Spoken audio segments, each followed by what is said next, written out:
Hello, everybody, and welcome to Behind the Camera.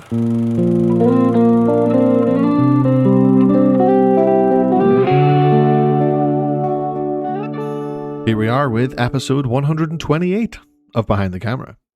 As always, before we get into today's show, if you would like to support the podcast, you can follow me on social media using the link in the description, which will take you to all platforms and also includes the link to my book, Behind the Camera, The Journey So Far, which you can get in paperback, ebook, and for free on Kindle Unlimited. So getting straight into today's conversation, joining me today is co-founder of PIPPA, Hogan Shrum. PIPPA is an animation platform designed for storytellers and creators who want to bring their vision to animated life. In a time where generative AI is leading people to question creative authenticity, PIPPA's model looks to put full creative control and interpretation into the hands of the user. PIPPA allows users to input their own photos and videos and select their own animation style, which then generates and allows its users to see part and full storyboards based on their prompts before it gets animated. I find this to be a very insightful conversation, especially considering the use of AI today and what it can mean for creators.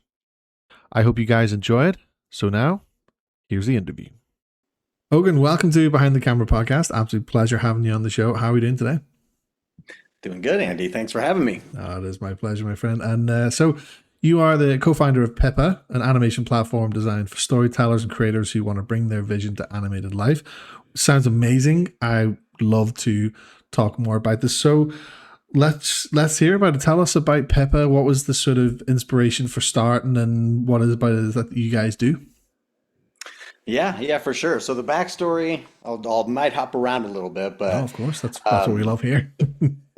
so my background, I'll go all the way back. Like when I was growing up and coming out of high school, I was always writing stories, telling stories, performing stuff when I was a kid, and so I had this dream of going to Hollywood, making movies. So I went to film school.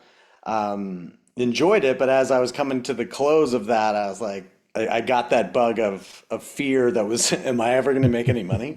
I'm Yeah. from Kansas City, Missouri. I didn't really have any Hollywood connections other than the few that maybe I'd made tangentially through college. And so, the panic button set in, and I went, pivoted, decided to get my MBA, and still held that creative bug. So that's how I ended up in advertising. And most of my career is spent on the agency side, working with brands to tell their stories, mostly through experiences and social media and content.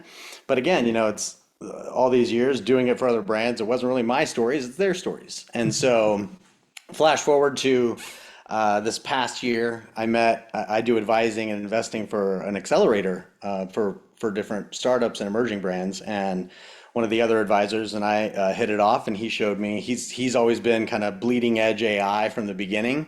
He spent about 7 years at Apple working on new product development and things like that. And long story short, on this, he was tinkering around with AI before any of these sort of platforms existed for animation and content creation that were available to the general user.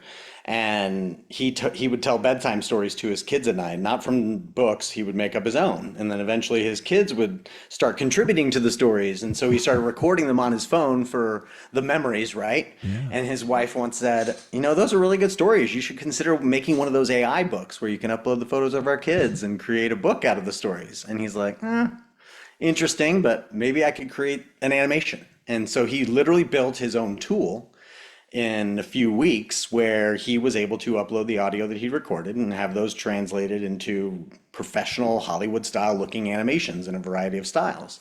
And he showed this to me. It was just something he was doing for fun, and I was blown away. And I said, well, one, selfishly, I'm like, this is like a dream come true for me because now I can go all the way back to maybe making some content for myself with my wild and crazy ideas.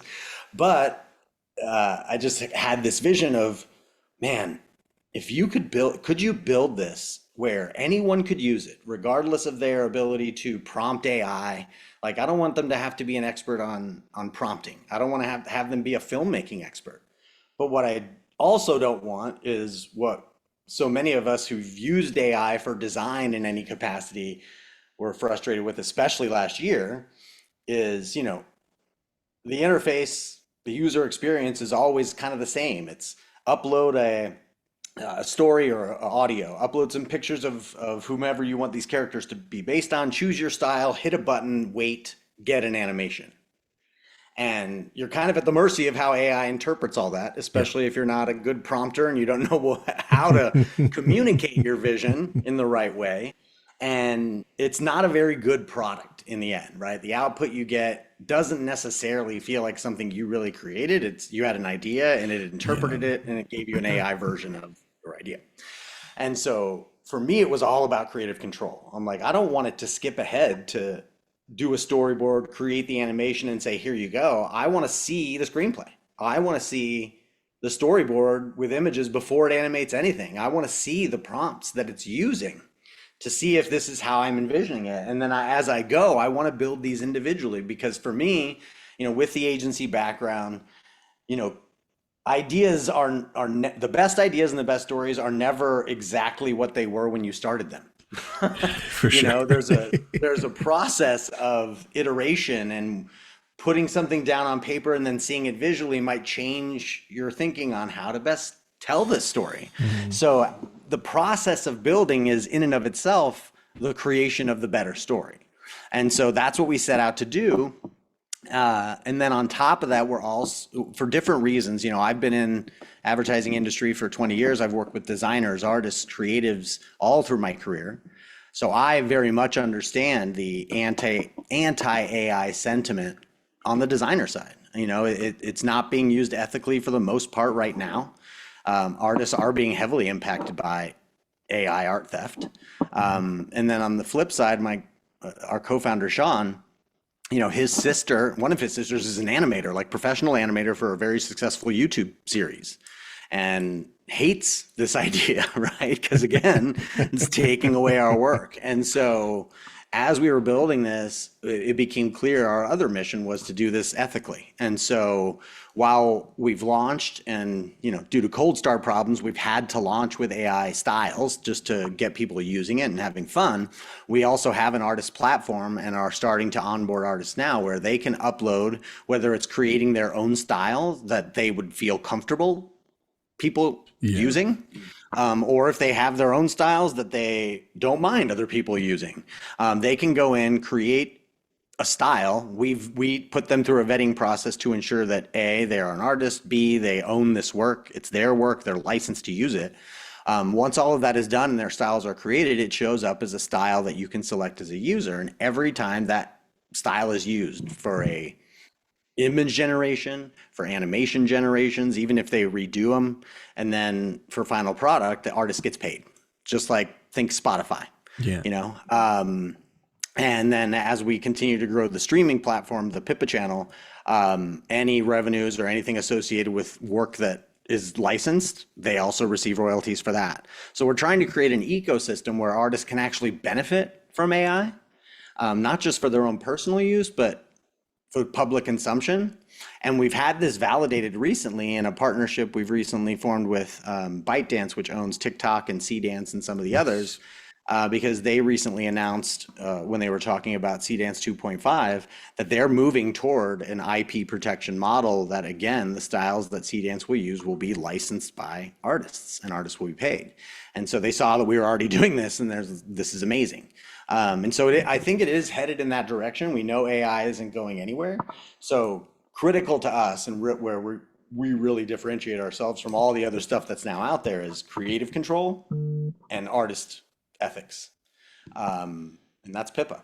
Yeah, that's amazing, and I love like the way that you guys use it ethically because that's like you say, it isn't being used in that way. And like you so many people are creatives and within the world of content creation especially, and a lot of people would always like sort of outsource to like graphic designers, for example. But I think that's kind of there's no trust left in that kind of market anymore because people are just like, well, how do I know it's not just an AI tool? How do I know you've not just like done this yourself and I just paid you a sum of money to do this, And so Mm-hmm. like obviously AI in such a short period of time really kind of like stripped away a lot of creative arts, and like especially when you go into sort of like animated media, things like that, it is far too easy to put a prompt in, And whether it's good or badly, like you say, it's still gonna pump out something that Hmm. a lot of people can't do themselves. And so what I like about your model is the fact that, even though you guys have launched with an AI model, even though it's going to be replaced by humans, it's still what you're doing with the AI is something that can be done, verified by real life artists as well.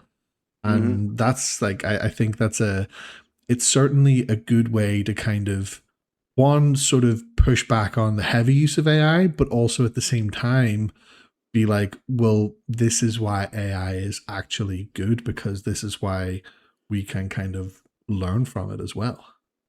Yeah. Yeah, and I think the longer term, I mean, look, it's a hypothesis. We don't know for sure, but my sense is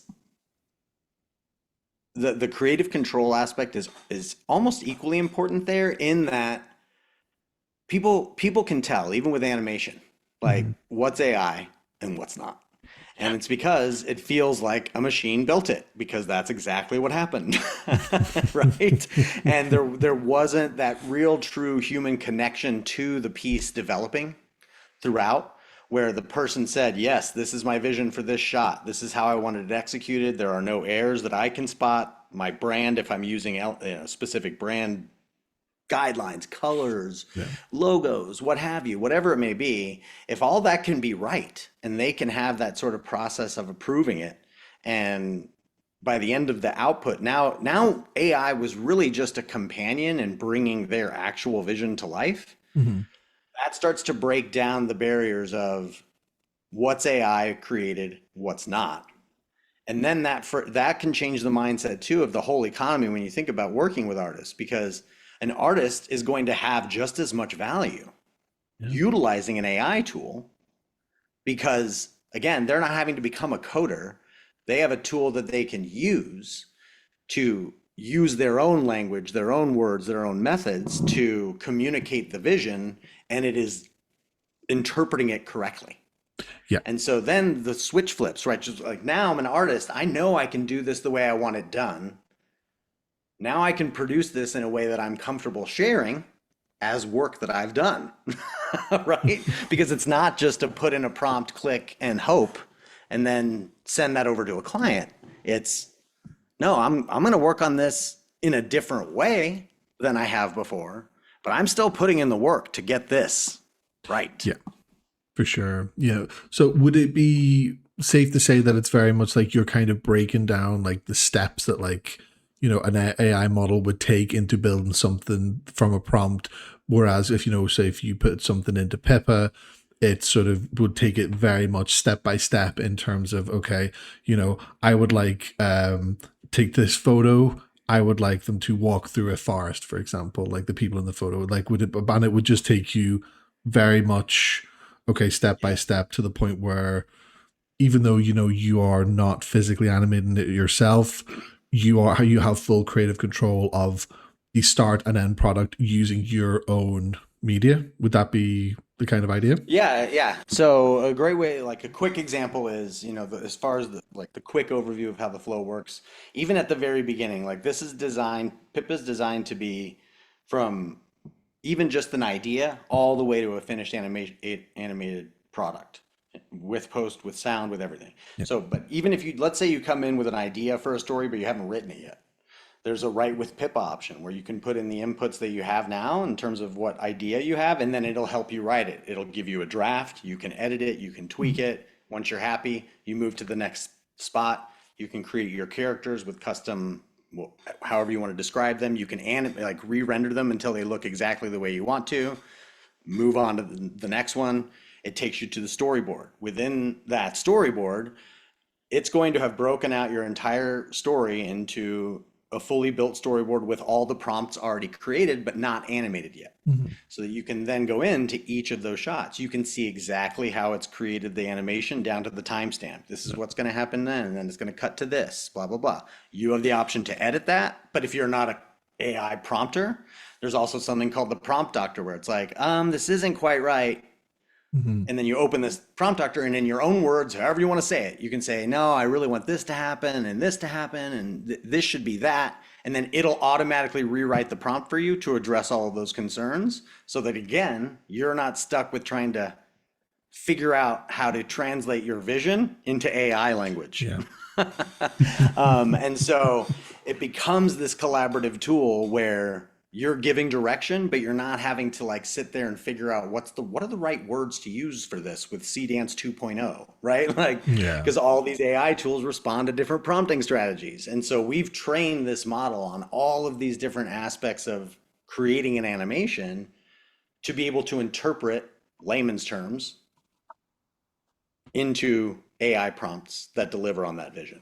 Yeah, absolutely. And so when it came to the development of the current model that you have now, did you have to sort of put the research into like the current like AI models that are currently out now, the likes of like Copilot, ChatGPT, Claude, etc., and kind of take sort of parts of them and really sort of be like, okay, this is what is out there right now, but this is what we want. What can we do to sort of compile a more authentic person-driven model than just, you know, a kind of lifeless prompt machine? Yeah, yeah. I mean, we took best practice from a lot of different places. Hmm. I think most people, hopefully, or more, should be knowing at this point that when you're using any sort of chat model like a Claude or GPT, your best bet is not to just ask it a question and take whatever it gives you at face value. Oh yeah. AI should always be more of a companion than a decision maker, Yeah. right? It's like it should be conversational. Almost all the prompts I use when I'm doing a straight chat with AI is you are a collaborator, right? It's you have to be very explicit in saying that, and the tools act differently when they do that. And so that's one just sort of call it general best practice that's been implemented into PIPPA. But then we looked at other platforms like Midjourney, Descript, Cdance, all of these different content creation platforms, 11 Labs for audio, among others. And it's like, okay, what are the best parts of this user experience that feel the most collaborative in nature that we can then implement and sort of create this hybrid version of all these tools that just take best practices from each, eliminate the stuff that's overly complicated, Yeah. overly AI forward, or just produces bad outputs, right? And program guardrails that steer people down the right paths to all of these tools and how to use them. Hmm.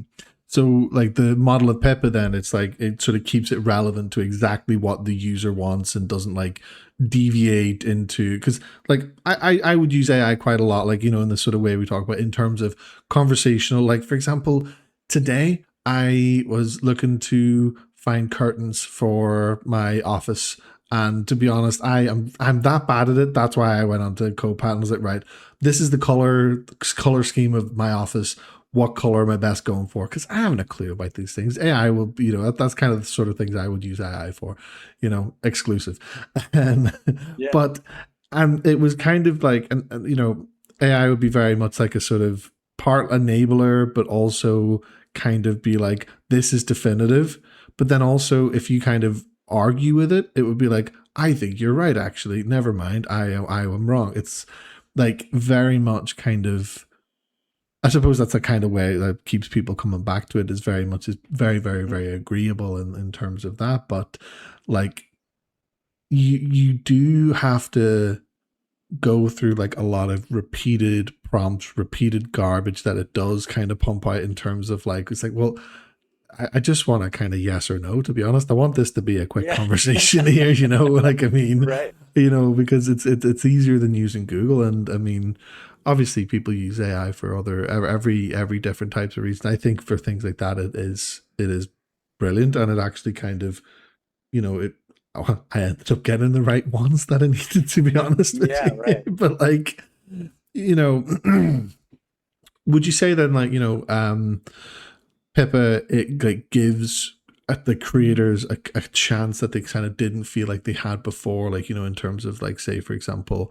you know, like, I mean, as creatives we all kind of have like things that we want to do, like, I mean, we're ideas people. How many of them Yeah. ideas ever come into fruition is very Right. questionable. But but at the same time, given this whole like AI era, and everybody wanting to be a creator, does PIPPA kind of give a chance to people who like might not know where to begin or not feel like they have like the resources or anything to kind of create something that they really want in their vision? That is the ultimate mission was, can we build something that anyone can use? We use the example of, I want an 8-year-old to be able to use this because we know 7, 8-year-olds, that's creativity and imagination at its peak. Imagine what can come out of that group if they can animate those Oh thoughts. God, yeah. And can't expect an 8-year-old to be an AI prompting expert. Can't expect them to be a filmmaking expert, but they have an idea. And when For they start sure. seeing it come to life, it will probably build on that idea. Hmm. And so, yes, very much so. This was a look, we want to democratize creativity in this space of animation and storytelling, where, if you think about how it's worked previously, very, very select few companies can produce animation, and the cost for creating shorts and cartoons is in the millions of dollars. You look at a company like Pixar, it's hundreds of millions of dollars. And there's only so many companies and resources that can make these things. So they have to be a governor on the stories they're telling, Hmm. right? And so how many great ideas and opportunities for just animated cartoons for entertainment purposes, for example, have never been made and never seen the light of day ever in any form, simply because there's just not enough resources to go around and creators there to bring those to life. Yeah. Add in things like, oh, how could this be used for educational material? How could this be used for businesses? How could this be used for advertising? I come from the advertising background. How many times I've had a brand ask me, oh, we'd love to do an animated video. Oh, great. Well, it's going to start at $90,000 for 5 minutes. And it's like, it's a hard sell. You know what I mean? Because they're like, okay, like, but that's been the rate because it's so exclusive and Mhm. it's such a small group. But now imagine all of these people can, not necessarily at the level of Pixar's going to. There's a whole other layer of expertise, filmmaking and editing that goes into that. But they can now produce these shorts and these animations that they have in their heads, maybe not perfectly, but pretty well to tell the story. This is essentially like what changed with the music industry, right? Before streaming, before Napster, you sold CDs, you sold cassettes, you went on tour. That's the only way you could get visibility, Yep. right? Then Napster came along, that ushered in the streaming era, YouTube around the same time, and now there were these whole new distribution channels for musicians to get their music out there. It doesn't mean the cream doesn't still rise to the top. It doesn't mean that the best of the best aren't still getting record deals, but I guarantee you, half the stars that we've had develop in the music industry over the last 20 years would not have been here without streaming. For sure. Oh, for Because they sure. didn't have the means. And so if you think about this in the same way, or what YouTube did for user generated content and IRL video, right? That ushered in a whole new form of entertainment. Now anybody with a phone, because of its capabilities, can film something at a high quality level. And if they want to put the work in, they can edit this down and create a series. We have the same vision for what this can do for animation, is if literally anybody can do it with their imagination, Mhm. the source, call it a crowd source of creativity in animation, becomes so much larger. It gives so many more people opportunity, not even if they don't want to make it their living, it still gives them the opportunity to bring these Yeah. ideas to life and have them become something bigger than what they thought it could be. That is a game changer from a creative expression perspective. Absolutely. Because a lot of the times, people who create, it's not necessarily about like the idea of being seen or like having that kind of visibility on a wider scale or going viral or anything like that. Right. Like it can just sometimes be as simple as connection with a particular audience or a particular group of people. Like, for example, you know, um, like somebody making something for their family or something like that, or Exactly. something that they want to produce something and give it as a gift to somebody for a special event. Like there's that kind of like Yeah. connection legacy sort of thing with it. And I mean, obviously like the virality of it, like people do kind of use these things for that, but it's sort of how does somebody go viral, or why do they want to go viral kind of thing. Whereas like with Pippa, it sounds like, you kind of have people who would come in using it for the right reasons, and not just Yeah. because, because they have a vision, they have an idea that they want to put into practice, that they want to turn into a reality. And this is a good chain for them to be able to do so. Yeah, I'm glad you brought that up too, because one of the things, and obviously in the business I'm in now, if I'm on any social feed, every other thing is an advertisement for video to animation models. And so, and especially like just all you need is upload your story and some photos and boom. But a lot of these companies, they're marketing specifically to say, create an animated video and you're going to go viral. And it's like, look, I've worked in this space for a long time, not content creation, but virality is not a strategy, right? No, Like no. the things that go viral, trust me, you probably count on one hand those that were intended to go viral went viral.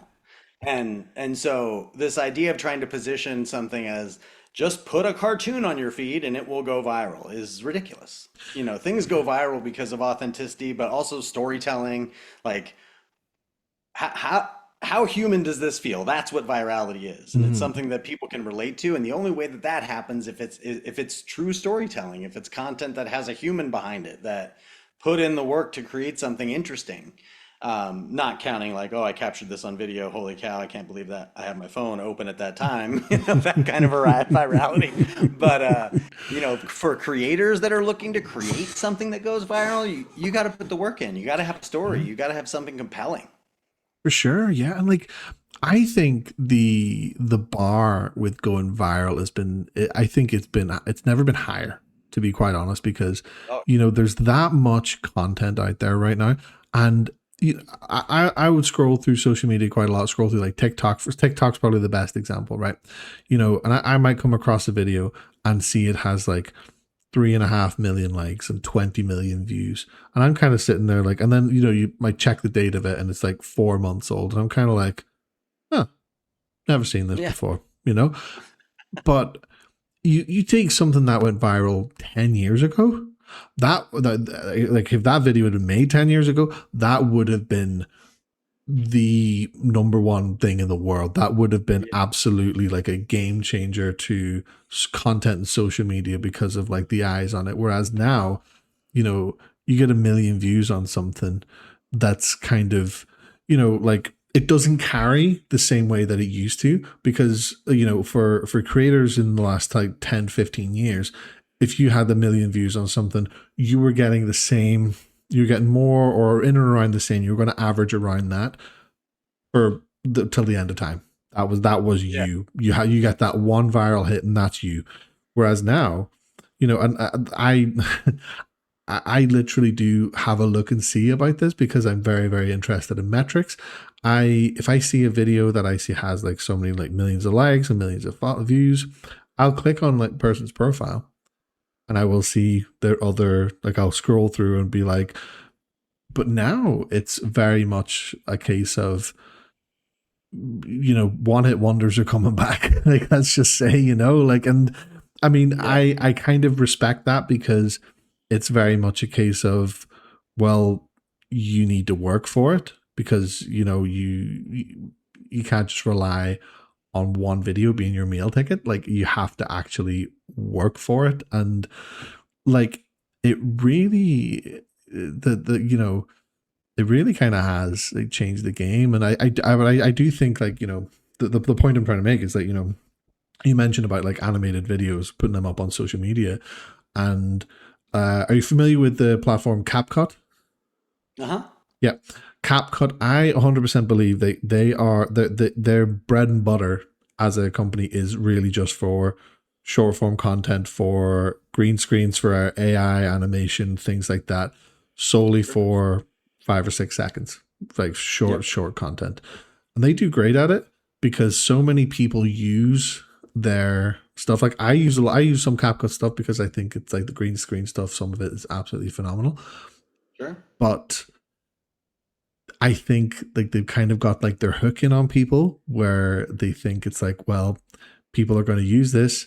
They're going to think it's going to get them viral. We're still getting paid, because they're using their Yeah, model. It's sort of, it keeps the wheel turning. So like they have that kind of really clever model as well. And some of it's quite user driven too. So like sure. it is just interesting the direction I think things like that have gone, especially in like a content space. Yeah, and yeah, my head was spinning too when you were talking about this concept of virality now, because there's so many things about that word now that are just misleading. I think so. Which is to your point, it's like, oh, this got a millions of views and a bunch of comments and shares, but then you go and you see that was the one video of 100 that got more than 500 views, Exactly. and the followers aren't there. Like, did it really go viral, or did it just get this many views, but it did nothing for you on the back end? You didn't gain an audience. You're not retaining an audience. So the value of virality is in question. And then take it a step further, especially with TikTok, a million views means nothing, No. because anybody who's done this on the back end and sees what the actual metrics look like, a million videos could have been a million views of 1 second of a 30-second video. That's not, is that a view? Like, can I say I saw the finale of Game of Thrones because I watched the first 5 minutes? Like, no, no, that's not reach. It's like, No. it's meaningless. And virality now is it has to be sustained, and it has to be engagement driven. Like, No. how many full views did this get? How many true shares and saves did this get? How did this impact your channel, whatever you want to call it, as far as gaining an audience that stays with you and continues to engage and wants more of what you're creating? That's virality. Yeah. And the only way to do that is through good content. Yeah.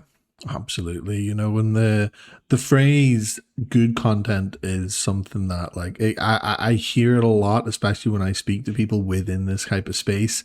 And, you know, a lot of people will then ask, well, in fact, actually, before I ask, it's like people say good content, but then also people on the other hand say you're not going viral because you make bad content. But the question then is, what's bad content and what's good content? And does anybody really know until they see the metrics shoot up? Like, I genuinely think it's a bit of a. I think it's consistency driven is at the very least, but that's the only real opinion I could offer on it.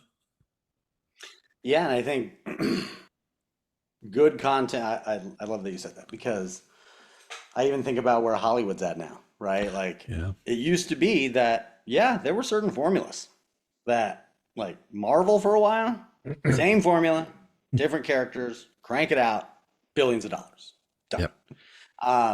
That's going away. And I think it's also because of the proliferation of creators and different types of content that are out there. If there's somebody out there that just knows what good content is all the time, they'd be trillionaires, right? They'd be the next Elon Musk of entertainment. That's the whole thing Yeah. about art and creativity and content. It's like, you put something out there, and even like musicians and filmmakers will say, I thought this was going to be my biggest hit. Nobody knows about it.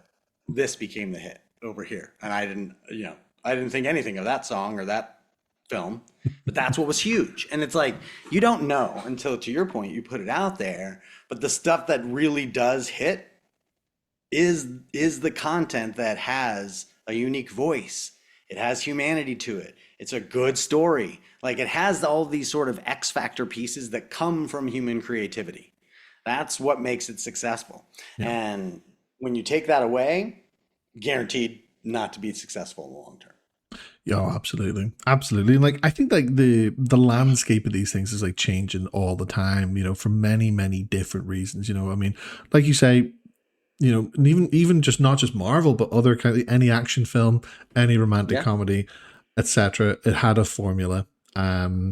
Even like music. Like I will go as far to say with music, if you took like an album start to finish, I guarantee you will have like within the first 6 songs, Four of them will be pre-release singles. The first song on the album will definitely be a great opener, and the last song of the album will always be a great closer. That is how Yep. I've always the pattern I've noticed. You know, and this very everything's very formulaic, and but now obviously it's all changing because I think more people have a voice, more people can kind of express, okay, this is getting a bit stale, okay, we need, I want to hear something different, we know more representation for different kind of groups and stuff like that. And obviously, people will kind of cater to whatever audience they have, because audience is your bread and butter in terms of what you do as a creator. And it just, the whole landscape's changing, but then I think people are becoming a little bit too fickle at the same time, because they are realizing that more people are getting heard. More people are getting heard. Mm. More people are able to sort of have that kind of influence and impact on different things, and it's interesting to see where it's gonna go. But I think I like a lot of things, especially in media, everything does come full circle. I Yeah. genuinely believe everything comes full circle. And so what I'm curious about, like, so from your perspective, being like a creative at heart, always storytelling from a young age, and you've broken into the business side of it, especially through advertising and now PIPPA. When I look at sort of creative businesses, it's always, for me, it's a toss up of, you've got your heart in the creativity, but then the logic of the business side. So, how do you combine the two in terms of knowing what's going to be good in terms of a story versus kind of something that's just heart driven and just like, yeah, like this is, a good piece of creativity, if you know what I mean? From like a business perspective, Yeah, is from that like what a yeah, from like a business perspective, yeah, like being a creative, because I think the two things are so opposite sided. Yeah, I think so. My perspective on this and how I think about PIPPA is that looking the business model, for lack of a better, I don't mean to dumb this down. No, of course. It's relatively simple because for me, if we achieve giving creators a tool that they really feel is empowering them to create things that they are proud of, that feels authentic to them and the story that they're trying to tell,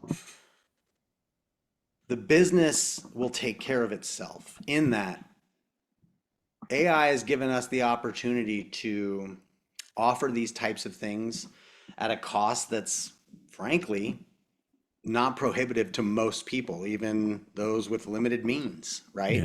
Yeah.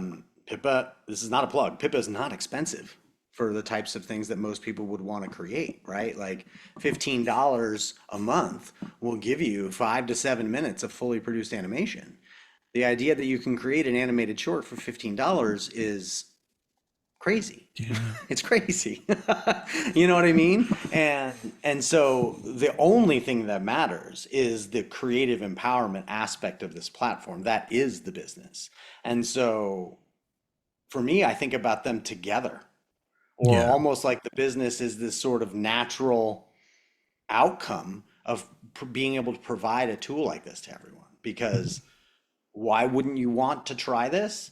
It doesn't require a ton on our end as far as complicated operations and sales, and right, this is all about the experience. To me, I think, and this might be a weird pivot, but I also think about Pippa's user experience the way I enjoy video gaming, Yeah. like, and when you start any game, you start off with the first level or two where it's just really teaching you how to play, and then it layers on more and more. You get better at it, and next thing you know, you're an expert. And we want Pippa to have that same experience where the output is not really the point. The point is the experience. The point is the act of creating, that's fun, and that there's always more you can be doing as you do more of it, right? That it Mhm. has that sort of video. I want to keep playing because I want to see more about what I can do. I want to be able to do cooler things. And so if we can create a world where that creative process is fun, like inspiring, Yeah. And that leads to a great product because the person was involved. That is the business. Yeah. It's where you want to come, not just to, I've got everything ready to go. I'm going to put this into a system and animation. No, like we want builders. We want real people that understand the creative process and that want that companion to help bring their idea to life. Yeah. No, I like that. And I think it's like the ultimate way to give back to like storytellers. And, I think by our human nature is to be a storyteller. Like, I think, we all have stories, and, I think giving people that kind of platform to, actually sort of be able to create something with that or do what they want and just be creative and just sort of have an outlet. Not everybody has, like, even though everything's so accessible right now, it's not accessible to absolutely everybody, or people might want to do something different or whatever it may be. You don't really know kind of what individuals sort of motives behind things are, but at the same time, like, another creative platform, but in the sense that they can create something like, like a full animated short, $15 a month.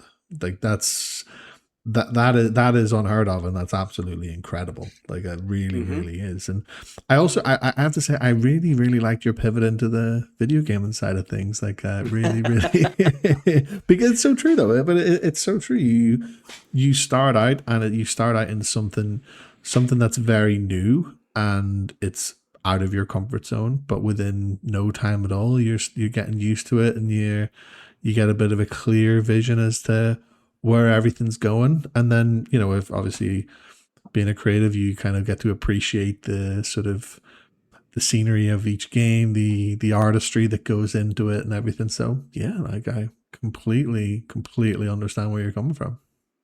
It's all a discovery process, right? People love discovery, and especially if it's discovery in the world of being creative. And that's the hook of most games. It's what's the next new thing? What's a new thing I can do? What's a new level? If you're a Call of Duty fan, like, what's the new map packs that you're getting? It's always giving you something new to discover and explore. Yeah. Whereas if you can combine that sort of positive reinforcement that you get from that kind of discovery with, now you're not just discovering something that someone else built for you, you're discovering what you can create. Like, that is a really compelling proposition, right? Like, and you also learn inevitably about things like filmmaking and animation and storytelling as you go, right? What I know now about creating content since we started building this 6 months ago is night and day. I look at all these animated movies I see now with an entirely different eye. You're like, oh, I see why they did that. Oh, the pacing's so good there. Like, oh, I got to be able to do that. Never thought about that before until I was exposed to having my idea need to communicate what was in my head. And I'm like, oh, wow, like, it really does matter, like, how they say this. It really does matter how quick these cuts are. And you start seeing and figuring that out. So it is like this gaming experience. By the time you're on your 6th, 10th video, like, go back and look at the first one and where you've come as far as just being able to tell your stories. It's night and day. It's mind blowing. Sure, absolutely. Like, and creativity and storytelling, it's a journey. Like, it is a journey. You start somewhere, and you get so far in it, you like look back and you're like, yeah, wow. Like, I mean, I can't believe that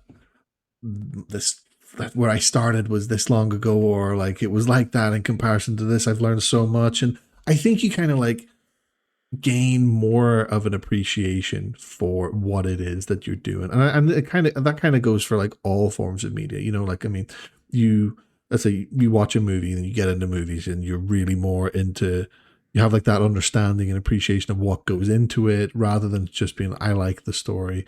You really kind of get into the minds of the creators behind it. And I think, I've spoke to like sort of filmmakers and actors before, and they say that they cannot watch any movies the same. They watch it as, as an employee of the arts rather than a fan. And it's kind of hard to find that distinction sometimes. But like, regardless of that, there's still that high level of appreciation.